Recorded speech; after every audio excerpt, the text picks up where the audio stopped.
All right, hello and welcome back to the channel. Jesse Bayer, Abundant Living Ecuador. Pleased to be joined today by Robert Ryerson, founder of New Century Planning. Robert is a CPA, financial advisor, author, retirement planner. Robert has authored a couple of interesting books, one written in 2016, What's the Deal with Identity Theft, as well as the 2019 Mama's Secret Recipe for Retirement Success, The Truth About Risk, the Stock Market, Fees, and Annuities, co-authored with Jack Canfield. Robert, or Bob, thanks for taking the time, coming back. We did an interview, about a year and a half ago, Yeah. where you made some predictions and we chatted about a few things. So it's great to be able to, have you on the channel and just talk politics, talk finance, talk about investing, and just sort of the landscape that you see. So thanks again for taking the time. My pleasure. Good to see you. Yeah, I mean, we did this the first week of January 24, 16 months ago, and a lot of things in Ecuador and a lot of things in the United States have changed. It's really incredible. Absolutely. Yeah, it's been at least in my lifetime.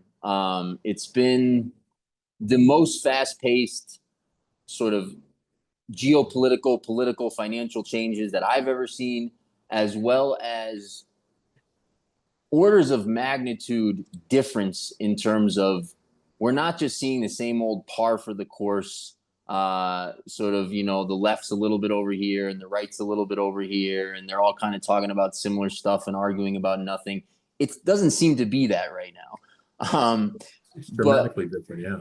and I know, but yeah, let's start. Let's start a little bit with just some of the Ecuador stuff. Ecuador, I know, is a place that's near and dear to your heart. You don't live here; you live in the tri-state area, a place near and dear to my heart. But you come here a lot, and you have connections in Cuenca, and I know you've considered living here at times. And we've been through a little bit of a wild ride here. So, is there any stuff that you're interested in that I can kind of update you and our viewers on? Before we get started on some of the financial, political stuff. Well, I do love Ecuador a lot. It's painful to hear. I heard the other day that the first 3 months of this year was the highest murder rate in history for you guys. I do think of Guayaquil, Quito, and Manta, for example, different than I do Cuenca, Loja, and Vilca. And I know there's differences that you can confirm, but it's a mess. And your election, who knows about the corruption or whatever. But let's see if Noboa can get control of this, because it's been a while. It's been sloppy. Actually, I was leaving Ecuador last year on the day it all fell apart, and they didn't want us to leave the Quito airport at all, stay in the airport. It was getting sloppy. So it's been 16 months. And I'd like your comment. I know that we had talked that Lou and I had visited Manta right after the earthquake in 2016, and they were buildings, shaky. It was a mess.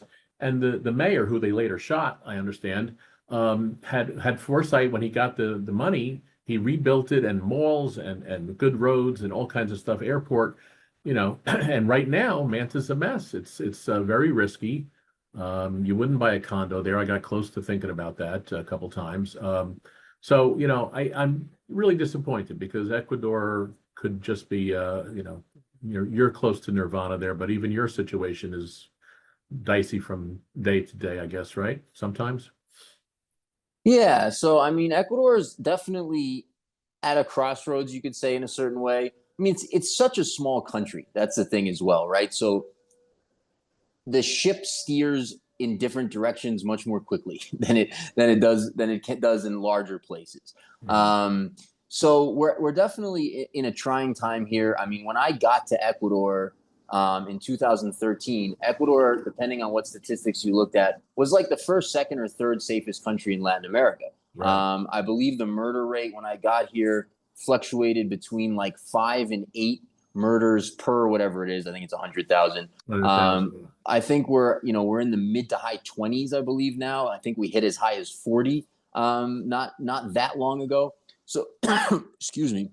So it's a very different, it's different in that way. Can't deny that, can't sugarcoat it. Yeah. Um, Yeah. Basically the crux of the issue is just around cartels and the drug trade. Ecuador, strategically, located between Peru and Colombia, is a strategic, very important strategic spot for the drug trade. I saw a statistic the other day. Somewhere around 90% of the world's cocaine is exported through Ecuador. They don't grow it here. They don't have that problem. It comes from other places, namely Peru, Colombia. But excuse me, but it ships out through the port. And so the cartels were allowed to get a stronghold here during the Correa years. Since then, some of the presidents after Correa started to fight the cartels, and we've seen a lot of violence since then. Now, of course, is that largely contained in a few areas? Yes. That being said, is the country on a whole less safe? Absolutely.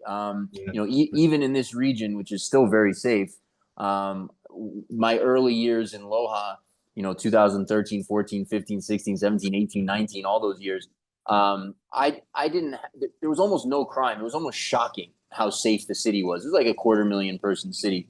And there's no crime. I mean, you'd have to go really far out of your way to figure out how to be a victim of a crime.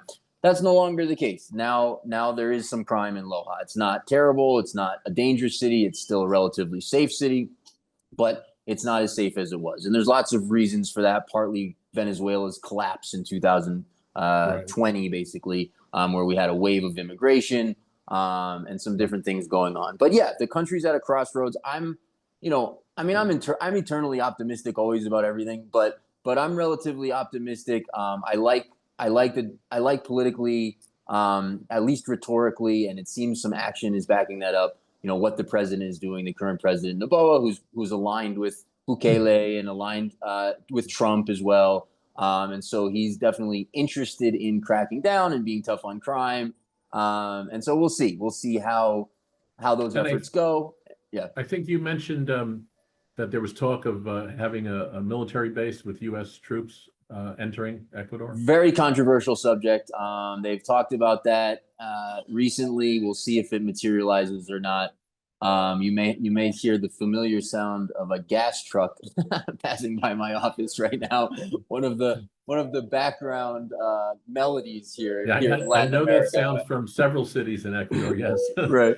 And I love Loja, and I have memories of Louis and I walking around Loja at 10:30, 11 o'clock at night with not a care on our shoulders at all, nothing.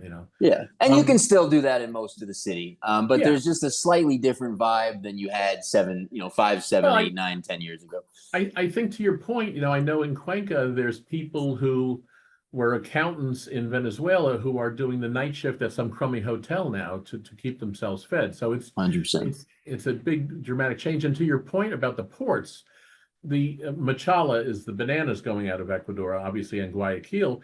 And I think I read that Ecuador exports bananas to like 70 countries or something like that. How could you, and it's perfect for the drugs to put the cocaine or whatever in the banana crates.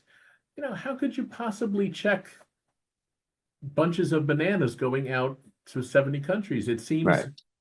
It seems intractable. The ports are always known to have corruption. I don't know what the answer is, but it's alarming. And maybe if it can be controlled and you can at least have a bunch of cities that are safe. I don't know. It's sad to hear it. I've been chagrined, and I'm hopeful that Noboa can you hate to use the word clamp down because I think that's really what he did 60 months ago. Because whenever I hear clamp down, that other innocent people are involved in that, unfortunately. So we'll see. We'll see. But yeah, Ecuador, I don't know.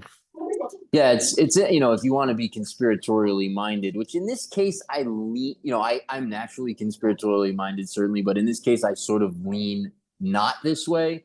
But Noboa comes from the banana fortune, so if you want to connect those dots, do as you will. But yeah. So we'll see what happens. It's as long as it's not the bananas going out the door that's the problem. It's well, of course, yeah. It's what's with the bananas. And then over here, right? I mean, you think about where things were 12 months ago under Biden administration compared to today. 105 days out from the new Trump administration, and you and I were talking about this. It's almost beyond belief the scope and the speed of what has occurred in 105 days. And it has to be obviously that they gamed this thing out when they were out of power. You can't be this smooth and this, this robust in all these avenues with this incredible team unless you gamed a lot of this out. So very encouraging. In fact, I wanted to mention, because it's so dramatic, so on the tax front, you may or may not know, but Social Security used to be tax-free before 1984. And then they went to 50% taxable, and then 85% in 1993. 85% of your Social Security benefits could be taxable depending on your income, right? So not too nice, because you paid all the way in while you were working, and now you're taxed again if you have any money in retirement. So Trump was talking about running on, getting Social Security to be tax-free again. So, wow, how's he going to do that? Because the trustees of Medicare and Social Security issue a report every May or June, and every year they warn about, if Congress doesn't do something dramatic, by 2034, we're going to have to cut benefits, blah, blah, blah. Well, Musk came out on February 18th with an article that says this might be the biggest fraud in history, and they discovered 20 million people on the Social Security database showing as alive who are over 100 years old, all the way up to 360 years old, which of course is ludicrous. I think there's about 1 million people across the United States that are 95 or up, 20 million north of 100. So just ludicrous. And so it looks like upwards of maybe 1/3 of all Social Security spending may be fraudulent. Well, if that's the case, there's your tax-free Social Security. Musk also pointed out, and he said, please hear me on this. Not only is Social Security not going to get cut, you're going to get more Social Security.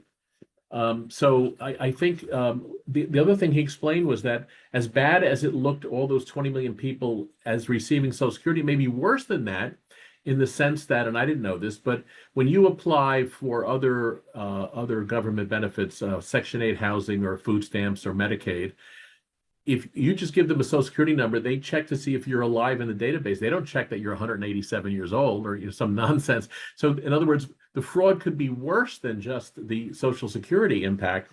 And so, that's very encouraging, because I have a lot of clients who either single or joint have a pretty healthy Social Security income. If that's tax-free, that's a game changer for people, The other thing is, and I know we talked about this, is on February 18th, same day, Doge team found 4.7 trillion, 1 year, 4.7 trillion in untraceable treasury payments. You run a business, I run a business. When there's money going out the door, you've got to code it for utilities or gas or payroll or whatever. Well, they suppressed the code, the field code for what, there's just 4.7 trillion going out untraceable. Can you imagine? Every year. So they stopped that. So these are just huge numbers. The other thing is, he said Doge Musk team found on March 19th 14 magic money computers that create money out of thin air. And so even as cynical and skeptical as you and I have been about the government and corruption the last 10 or 20 years, we were completely wrong. It's much, much worse. It's much worse and larger than we even thought.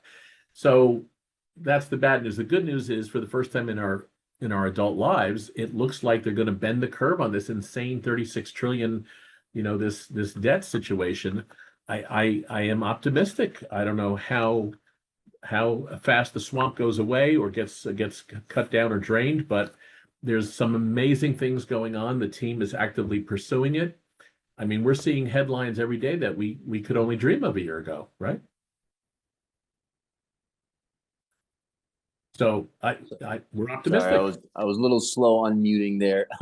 Yeah, 100%. So okay, so how do you feel overall about the economic outlook in the U.S.? And yes, the fraud, from my perspective, not being an economist, not being particularly involved in the financial markets at this point, I take the view in terms of what we're seeing come to light, what we're seeing uncovered. I take the view of wow. It is such a beautiful time to be alive, that we're seeing all the stuff that was hidden come to light. And that, the financial stuff, the fraud, everything Doge is doing, from my perspective, just looks like another example of that. And we're seeing sort of example, both in rhetoric as well as action, as well as things coming to light, of things that I've known about for a long time, and never thought in the political arena would be exposed, discussed, action taken on. So that's kind of my perspective. But what do you see then in terms of, what's your outlook? What's the outlook for you at this point in terms of some of the economy in the U.S. asset classes? I mean, take it any direction you want to go in.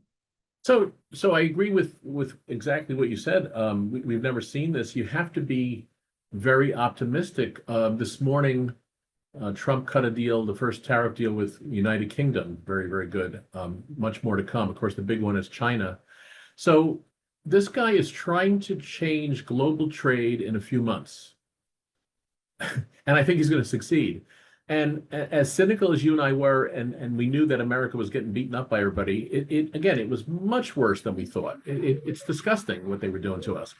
So we are optimistic. I think there may be a valley before we get to the promised land, but you have to be pretty excited because a couple things.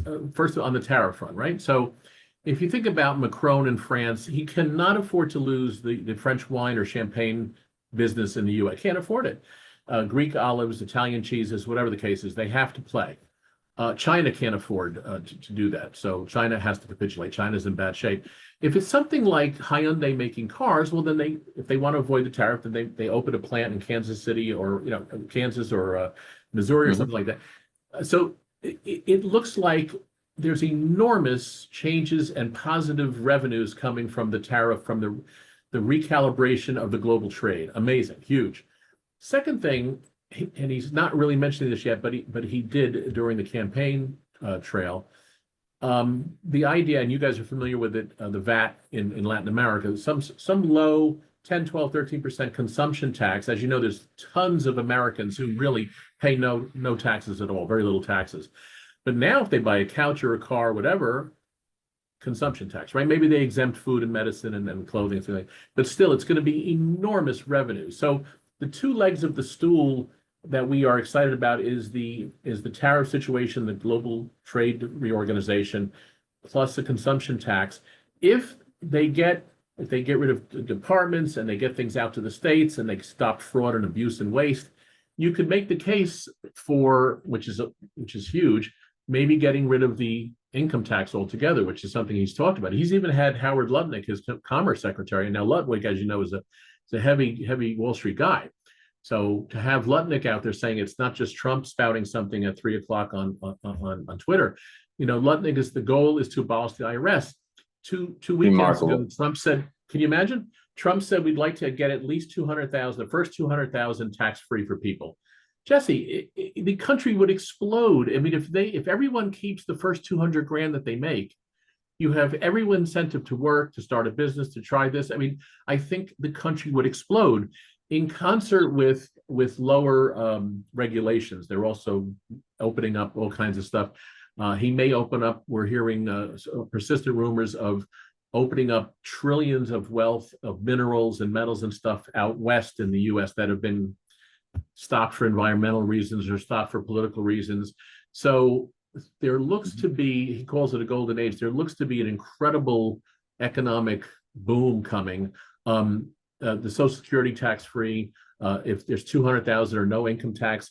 In other words, imagine if they can get, again, we'll have to see, it seems premature at this stage, but we could be hopeful if there's enormous revenues from the tariffs and enormous revenues from a low consumption tax, and there's a much smaller government. They've hacked and squeezed down government and fraud and waste and abuse and got stuff out to the states. Maybe you could get rid of the IRS. We've only had it since 1913. The first 150 years there was no income tax. So again, I think there may be, because it's disrupted, there may be a deep valley before we get to the promised land. But you have to be optimistic about how open. I mean, I think a lot of these tariffs are going to go down to zero as time goes on. Everybody's going to trade. That's really the ultimate goal. So I am optimistic. I will say that the stock market here, as you probably know, is pretty expensive. We're near all-time highs. Part of that was artificial. When the crash happened in 08, 09, they pushed interest rates to the floor. ZIRP, right, zero interest rate policy, kept it there for 12 years, very artificial. Even when COVID hit, March of 20 was the last time we had a bad market, minus 37% 1 month, and they just printed money and printed money. So I think stocks are very expensive. So they could stall. You could have 5 or 10 years of disappointing results there. But maybe natural resources, farmland. I mean, if Bezos and Gates and the Chinese are buying farmland, we're trying to get our clients to buy some farmland, to buy natural resources, copper and nickel and gold and silver, all these things, energy. So we are optimistic. It's 180 degrees different than where we thought 12 months ago. Completely different. Again, maybe not so quick, but you've got to be optimistic about the U.S. economy and by consequence, other economies, including Ecuador. So, based on your outlook, and you mentioned some of those asset classes just now, but based on your outlook, what would you be advising, or what would you be doing with capital at this point? Well, again, for whatever reason, the average American has almost all of their money in paper dollars, one way or another. All their wealth is in the dollar, which is, they're printing. We're at 36 trillion in debt and rising. So even though we're hopeful that he might bend the curve finally on this insane 36 trillion, this crazy trajectory, 1 trillion every 90 days. So we're optimistic about that, but the concern about the purchasing power of the dollar remains pretty strong. And so we're just trying to get people to get 5, 10, 15% out of the dollar, get it into digital assets, get it into metals, get it into natural resources, from farmland to commodities to minerals. They may be the best performing asset classes the next 5 or 10 years. That does happen. In fact, here's an interesting stat for you. People forget this. They think it's all been stocks. We had a crash in 01 and 02 and a crash in 08 and 09. So believe it or not, stocks were negative for the first 10 and a half, 11 years of this century. And then they've been fantastic, right? But if you go back to 1/1/2000, last 25 years, gold and silver have outpaced stocks by a wide margin. Stocks are up about 4 times, silver's up 6 times, and gold's up about 10 times, 12 times. So you can't forget these things. It's not just stocks. Stocks hit, lost decades. They hit periods where they don't work. Bonds don't work. Real estate doesn't work. So diversification, the long-winded answer to your question is we're trying to get people to get some money out of the dollar. They've got tons of money in the dollar. Gold's going to go a lot higher. We're very big fans of silver. We're very big fans of Bitcoin. I wore my Bitcoin tie for this interview. You and I spoke about Bitcoin in January of 24. We'll come back to that later. So just trying to get people to diversify just in case the paper disappoints for the next 5 or 10 or 15 years. If we have some money in natural resources or energy or metals or something, and they are great, well, then you cover yourself. So we're just trying to get people to diversify, frankly. So awesome. I want to get to next, let's tell a little bit of that story from your perspective of the crypto markets and the gold and silver markets and any others you want to touch on. But before we do, I remember, so I didn't understand any of this prior to like 2010, 11, 12. And so when I started to sort of open my eyes to understanding some of the way the global financial system works, how currency is created, the monetary system, etc. And I came to that same conclusion. I was like, wow, everything is levered to the dollar. Everything that I was in, everything was levered to the dollar. Everything was levered to the debt markets. I remember having this epiphany. I had a couple of buildings at the time in Brooklyn, and I remember having this epiphany of like, well, what are my buildings worth if there's no functioning debt markets? Not much, a fraction of what they're worth at the time. And like you said, most people consider diversification across basically paper assets that are all levered to the dollar. Mid caps, large caps, they're diversified. Right. Maybe some bonds. Little fixed income. Yeah, right, exactly. And yeah, that's not diversification once you understand that the underpinnings of all of that are really, the dollar and the debt markets. So let's get into a little bit, if you want to touch on that, go ahead. But let's get into a little bit of just some of the story from your perspective of the crypto, of the gold and silver, and any other asset classes you want to touch on. Okay, I just want to mention, to your point, unfortunately, all of the developed nations have record debt levels. Hey guys, thanks so much for tuning in. Taking this quick break to remind you, we run Vilcabamba lifestyle retreats. If you're interested in checking out this area, hanging out with us, getting all the information you could possibly want, and having a great time, check out the links below. Thanks so much. Back to the program. They've all been doing the same thing in concert, which you say, well, how could this not? if you look at history, when countries get themselves deeply in debt, there's a problem. They default, they have hyperinflation, and yet we've been able to. Japan, by the way, their bubble peaked in December of '89. It's now whatever that is, 35 years later, and their markets are just back to where they were 35 years ago. Can you imagine? So if you were a young person 35 years ago, you were in your 40s, and they said, just put your money in the market, you'll be fine for retirement. You weren't. So there are long periods of time where different asset classes don't work. And we're in very strange waters because Japan and Europe and the United States, the big three, are all doing the same thing. They're all printing money out of the sky. They have they have aging populations, terrible demographics, terrible balance sheets. I don't know how it ends, but I don't think it's a mystery that gold is going to new highs every day, and Bitcoin and silver will be beyond. So if you look at the gold, I sent a gold and a silver chart over. If we look at gold, it's unbelievable. And how could this happen? So in April of 11, gold was $2,000.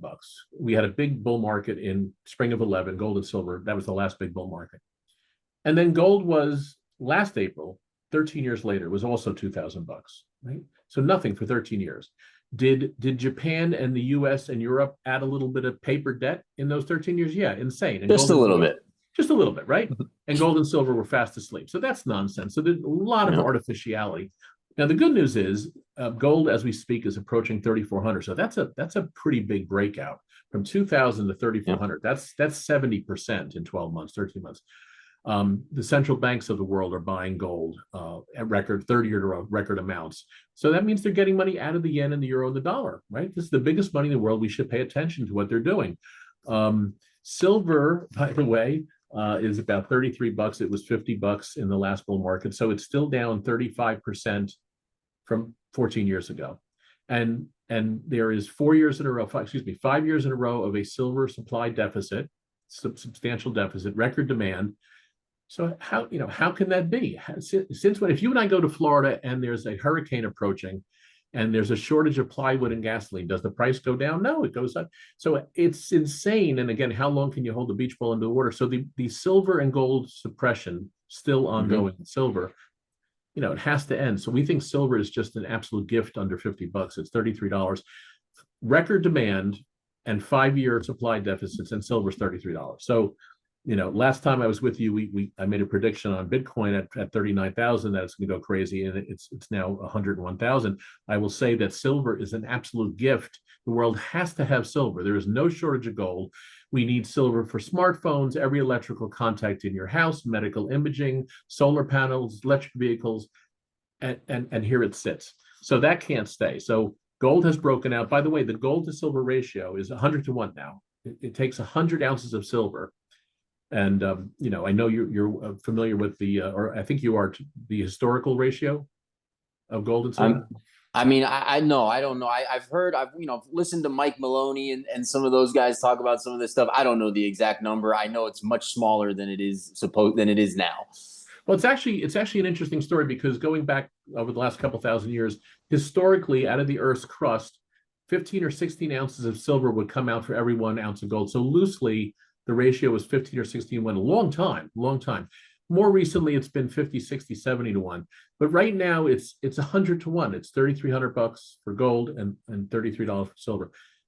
And there's a shortage of silver and no shortage of gold. How could that be? So interestingly, geologically now, it's coming out of the ground about 7 to 1.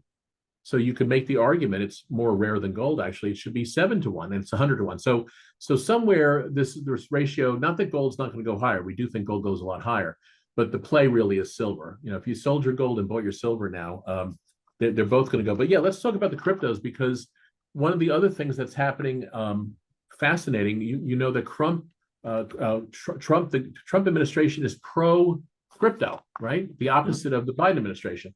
And on March 6th, Trump signed let me see if I can find it here. Trump signed a strategic Bitcoin reserve on March 6th. And how we have the strategic petroleum reserve and iron ore and soybeans and things like that for the nation. He signs a strategic Bitcoin reserve, and he wants to get to 1 million Bitcoins for the US government. They're at around 200,000 right now. So that's a lot of buying that has to happen. Right now, as we speak, there are 28 US states that want to buy Bitcoin for their state pensions or reserves. In fact, just this morning, I'm sorry, 2 days ago, New Hampshire became the first state to pass a strategic Bitcoin reserve bill into law. 28 US states. So think about it, and some foreign countries. The largest entity in the world, the United States government, and 28 US states want to buy Bitcoin. Pennsylvania, for example, Jesse, wants to buy $700 million worth of Bitcoin, one state. As you know, when it's all said and done, there's only going to be 21 million Bitcoins made, produced, mined. We're at 19.9 million right now. So there's no Bitcoins. So if you say, well, we want to buy a Derek Jeter rookie year card or a Van Gogh painting or a 57 Chevy, how do we get it? We've got to compel someone who owns it to sell it to us. That's it.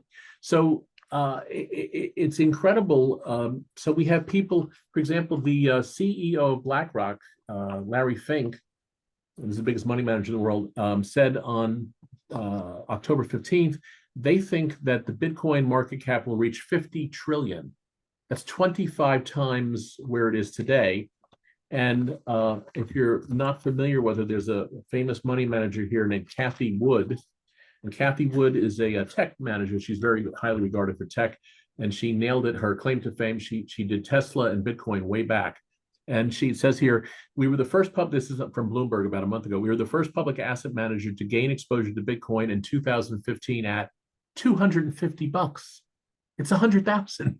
So when Cathie Wood makes predictions for Bitcoin, we listen closely, and she's suggesting that it'll reach 1.5 million per Bitcoin in 5 years, up to maybe 3.8, which is 15 to 30 times your money from today. So when we talked about it, when I was down there, and we did this last podcast 16 months ago, it was about 39, 40,000. And I would say to you, as strange as it seems, it's a better, stronger buy today with all this incredible demand than it was at 40,000. You're much more assured of making a lot of money now than when it was at 40,000, because now you've got 12 countries and 28 states, and the United States government want to buy it. So it's a fascinating. I've never seen supply demand fundamentals in 41 years like we have with silver and like we have with Bitcoin right now. We have no supply to speak of, and we have insane demand. It's going to be very interesting. These can both make people an absolute fortune. If you're behind schedule, put a little money into these things. The upside could be just enormous, enormous. So do you recommend silver, for example? And I don't know if you want to tell the suppression story or not, but silver, for example, you recommend, the physical asset, or are you okay with some sort of derivative or some sort of paper derivative of silver? Well, that's a great question. The answer is both. In fact, it's kind of funny because if I'm sitting here at the conference table and I make my case for silver, and the client says, "Yeah, I see what you mean. Which ETF do we buy?" And it's like, no, we want to get money out of the paper, right? So we do want to buy physical first. We want to buy the coins or the bars first. If you then want to buy silver mining stocks or ETFs, that's okay. But there can be problems with the silver. We don't have time today to get into that, but the paper can be a problem. Certainly the mining shares. So we do buy physical first. We can hold them in IRAs and Roths. You pay a small storage fee, like a fraction of a percent. But yeah, we try to buy physical first. If somebody wants to then do paper on top of it, but the idea is to get money out of the paper.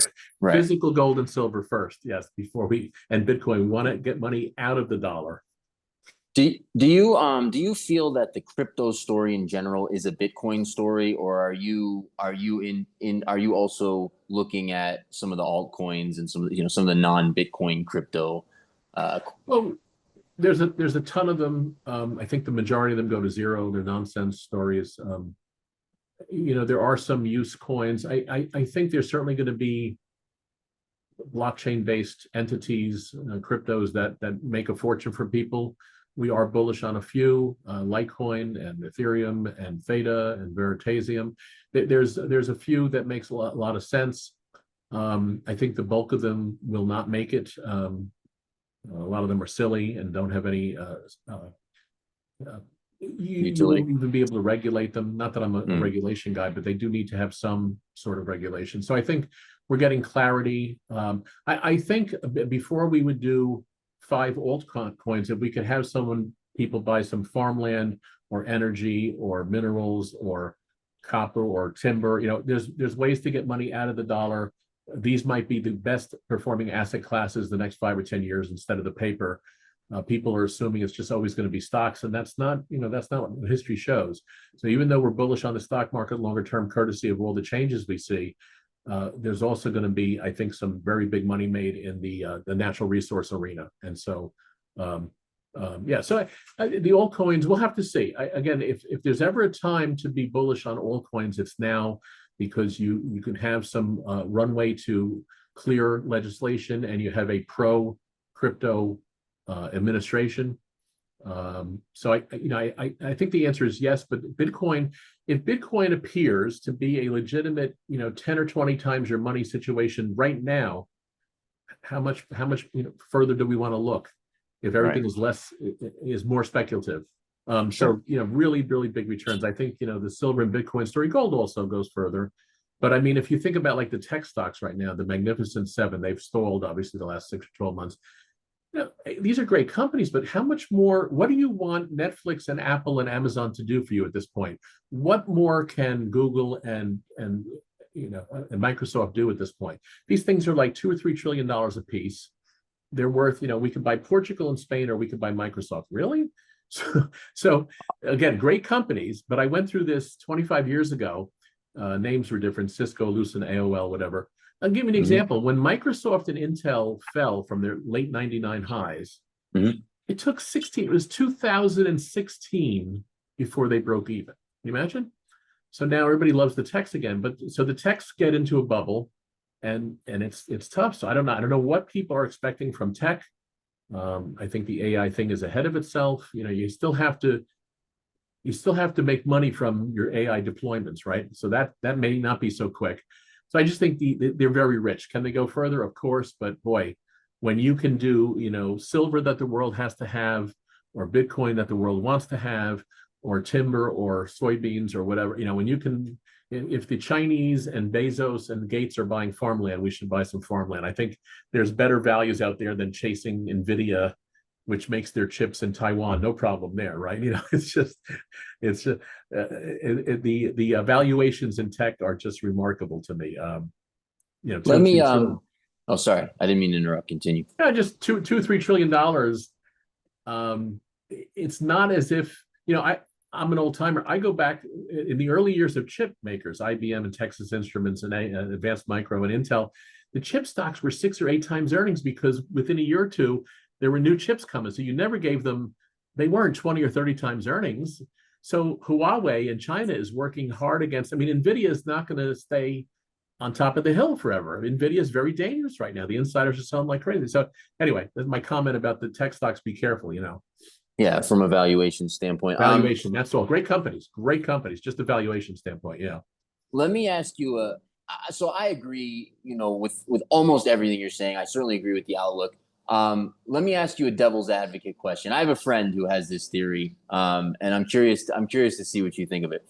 So what do you make of the idea that if silver, specifically silver, let's talk about, if silver were to ever break out the way you and I and lots of people have expected for some time and think is inevitable, particularly because of the suppression story and all of that, if that were to ever happen, the world would be in such bad shape you'd never even be able to spend it. What do you make it like? What do you think about that idea? It's funny you mentioned it, because I had a friend say that to me about a week ago. I disagree.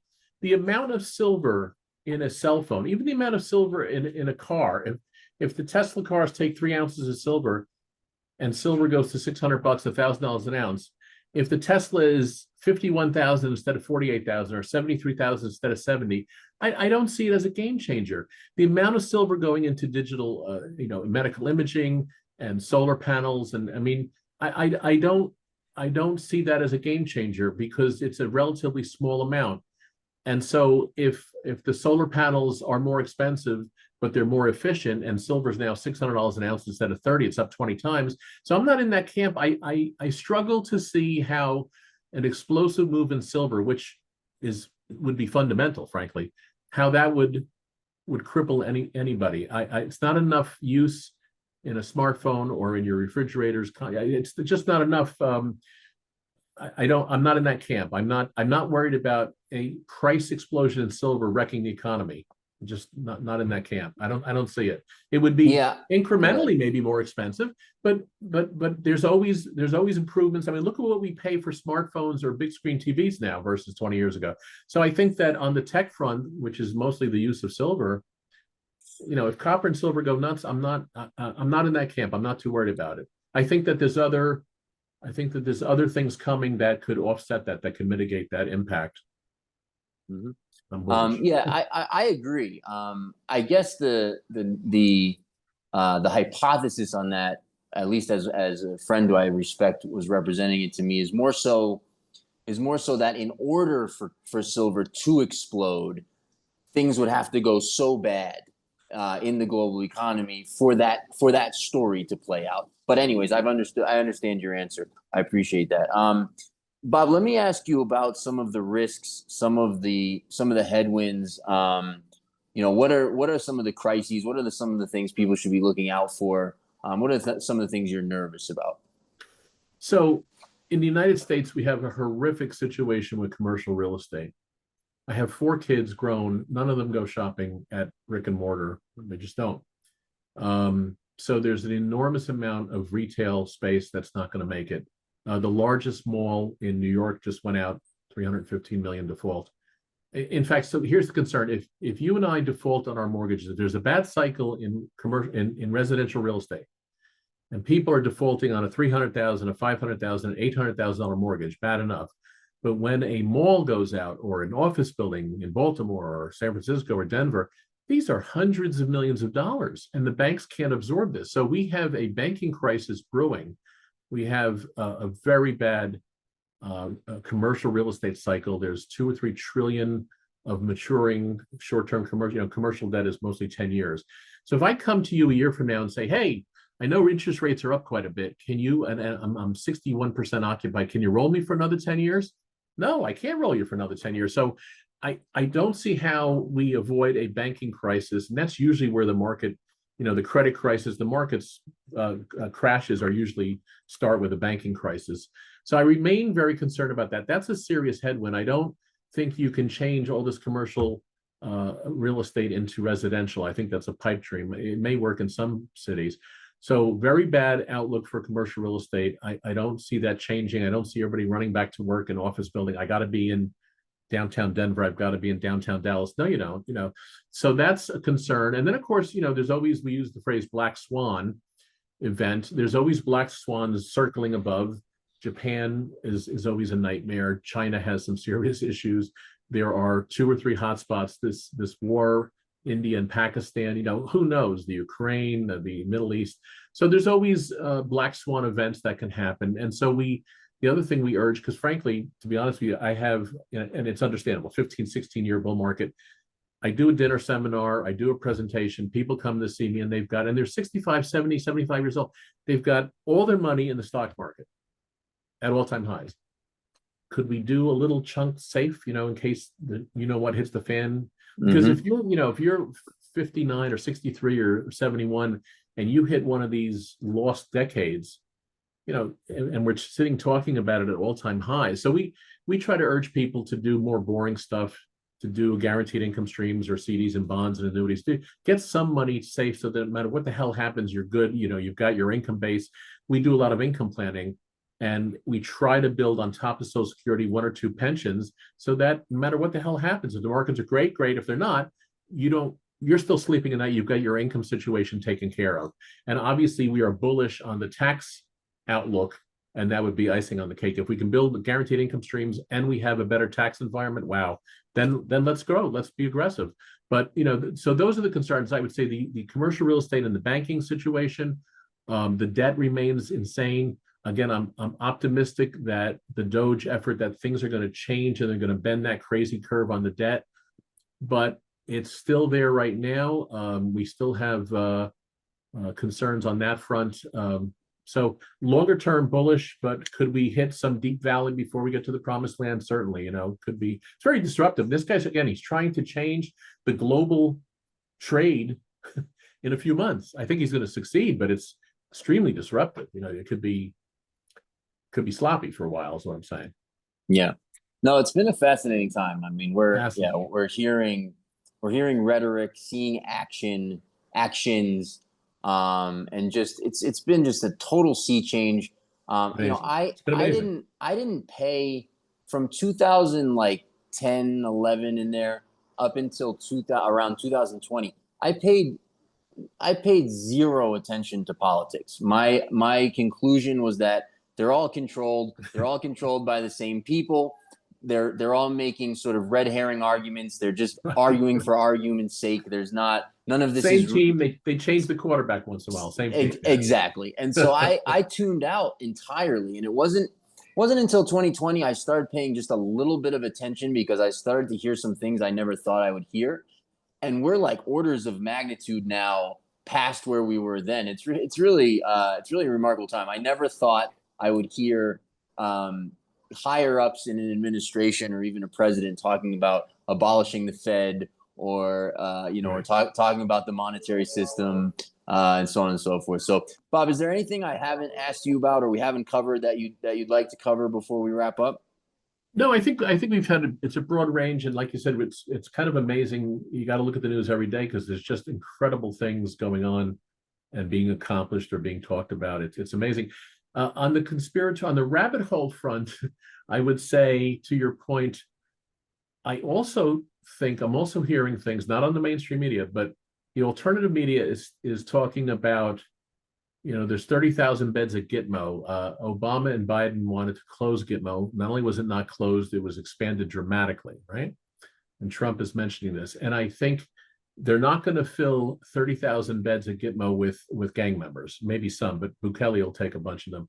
So I think we're going to see, if I was going to make an ultra rabbit hole prediction, it seems to me that, and Kash Patel has said this, I think the team of Pam Bondi, Kash Patel, and Dan Bongino, wow. I mean, I think we're going to see a wave of arrests related to political stuff. I think our head's going to spin. I mean, we're already amazed at things we're hearing and seeing things that we never thought would happen. And I think that 2020, we haven't heard the end of that. I think that's going to be reversed. That was clearly stolen. I think they have the hard evidence for that. Tulsi Gabbard mentioned that at a cabinet meeting publicly recently. So I think we might see some very strange and surprising stuff on the political front. So whether we want to pay attention or not, it's going to be in our face. I'm pretty sure that's coming. And then if that's coming, does it interrupt the economic stuff we talked about? I don't think so. One of the things. You say, how could a country get to 36 trillion, and then Europe and Japan, these terrible demographics, rapidly aging populations, and horrific balance sheets. And here we sit, we keep talking about going off the cliff and it never happens. And I think in America, at least, we should not underestimate how powerful, how resilient the economy is. It's huge, it's diverse. The fact that everybody gets up every morning and goes to work, I think that's really what it is. We shouldn't underestimate, because if you sat and just looked at stuff, you say, my God, it's got to collapse any day now. The roof's got to cave in, and it doesn't happen. And I think it's because everyone has the need to, a self-interest, to go and deliver the bread and do, and to do these things. So I think, and if that whole aspect gets easier, if there's more jobs, we just watched 30, 40 years hollowing out, all the jobs went to Mexico and Indonesia and Vietnam and China. If he brings back tons and tons of blue collar jobs, even if there's more automation and robotics, I still think you're talking about an enormous inflow of blue collar, good paying jobs, whether it's energy or mining or factories or whatever. All these countries have an incentive now to open factories here. So I don't know if we go back to where we were in the 60s, but I think you have to be more bullish on labor. The outlook for labor has been horrific all our lives. Yeah. So I think you've got some, as you call them, sea changes occurring, and I don't know how soon. Some people are saying, "Oh, it takes years to build them." Well, he's already said he's going to streamline. You're going to get the permits. We're going to do it. He can get stuff quick. There's that anecdotal story of the Holman, or the skating rink in New York City. I don't know. You're a New York City guy. Yeah, remember? Yeah, I do. He ended up, if you remember that famous story. Yeah. I think it was Koch. I don't know who was the mayor back then, but just nothing was getting done. He said, "Look, I'll do it," and he gave them a budget, and a time frame, and he did it cheaper and faster than you know. So some people hate him, some people love him, but I think him and his team can get a lot of stuff done, and they can get it done quickly. And I think we're seeing that, and it's just amazing. Again, I think a lot of this has been worked on while they were out of power. I think they gamed a lot of this stuff out. So as we see this stuff go through, now he's mentioning Alcatraz in addition to I saw that. he throws stuff out. It's just unbelievable. But Yeah, Nancy I mean Pelosi can see her house in San Francisco from Alcatraz. no, I mean, I definitely believe there's a method to the madness. It's Yeah. also great comedy as well. So it has both. It has both. Both covered. Yeah. Yeah, So absolutely. I'm very optimistic about my country. I'm hopeful on yours. I love your country, but I'm not optimistic yet. But Noboa, like you said, if he's got the will, but something's got to be done, and it seems intractable. The drug thing. You think about Mexico, also. I feel bad for Scheinbaum, who's running Mexico. She is caught in a rock and a hard place with the cartels, and so I don't know what the answer is, but if you think about Ecuador, yeah, there's shrimp and there's flowers and there's cocoa and coffee. That they need it's the tourism thing. You can't have people not go to Galapagos Islands. You're going to kill yourself. You got to have, we joked last time and when I was there, fix the roads, spend the money. You gotta fill the jails up. The jails have to work. They can't be controlled by so there's big problems there, but I am hopeful for you. Yeah, no, I mean, it's interesting. So, and I don't disagree with anything you just said. The reason for me that I've felt confident even up until now in terms of where I live, my future, I have 5 children, right? My family's future, business, from a business standpoint, from an investment standpoint, even, is because it's a very small country. It's a homogeneous population. It's a country where the connections go back hundreds of years between the people that live here, and there's a power that the people have in a different way than what I had experienced in the U.S., where people will not allow certain things to take place, and so there's always a time lag on everything. But from a what's I'm forgetting the word, but from a I just came and went again. But from the standpoint of what people feel and believe and think, which there's a word for that I'm forgetting. From what people feel and believe and think, there's quite a unified spirit. There's quite a unified feeling of, hey, this is our country. We don't like the stuff that's going on. And when that happens here, which I've seen happen over the years on a number of issues, Yeah, you've mentioned it. Yeah. they affect change happens. And so I really have a lot of faith in the Ecuadorian people. I really have a lot of faith in the everyday people that live here.